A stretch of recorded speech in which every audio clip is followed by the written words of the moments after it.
Couscous, oats, fruit smoothies, sounds healthy, right? But why are we starving an hour later? It's not in your head. This is blood sugar. And for many of us, especially with insulin resistance, this is the missing link. In this video, I want to explain why you are staying hungry, even when you feel you're eating the right things, and how some of the foods we think are helping us might actually be keeping our bodies in survival mode. But first, let's get into what insulin resistance is. I want you to imagine that your insulin and your pesky neighbor is sugar. How often are you expecting your neighbor to come knocking?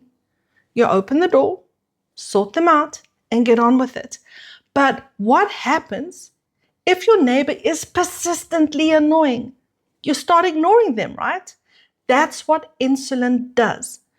We weren't designed to handle the amount of sugar we take in daily, and many people forget that sugar isn't only in the form of fruit or those shiny white granules.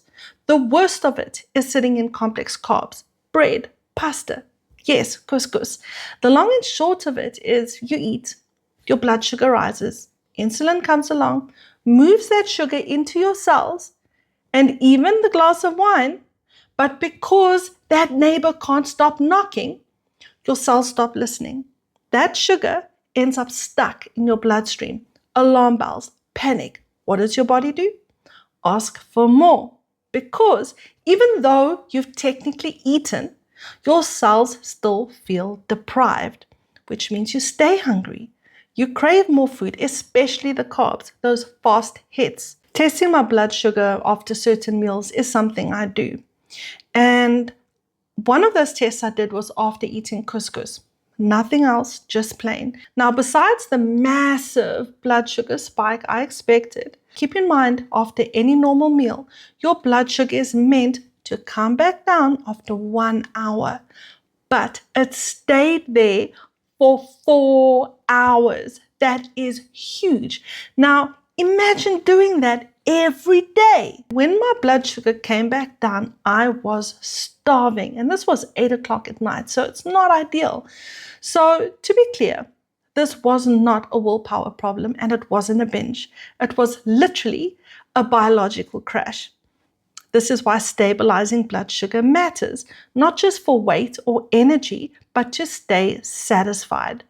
This is also why ketogenic diets work so well when you do them correctly.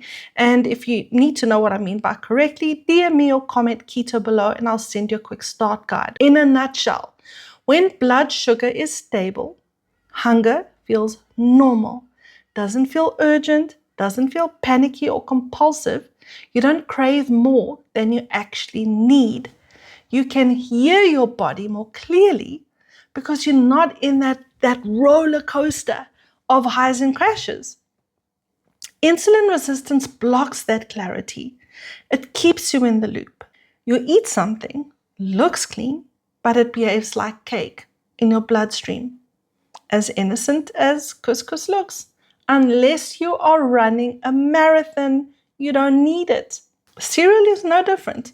We were raised to think that it was a health food, but for an insulin-resistant body, it's closer to dessert, same as fruit. It's not breakfast, it's dessert. If you are always hungry, even when you are doing everything right, it might not be about willpower.